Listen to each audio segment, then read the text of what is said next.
মাঝখান থেকে দিবি তাই কি তো বলো ও কাটা এটা দিয়ে দিও তো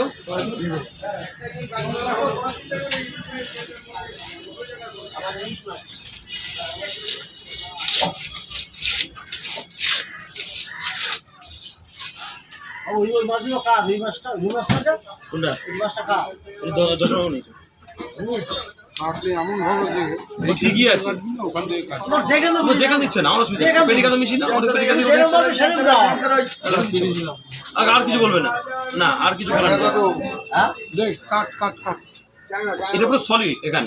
দেখো আর দেবো দেখো কত হয়েছে ওটা 1 কিলো করে দেবো 1 কিলো কত কি চার করে চার ওইটা পাঁচ আর মাছ চার এই আর চার না কম আচ্ছা আচ্ছা না না না 20 টাকা কম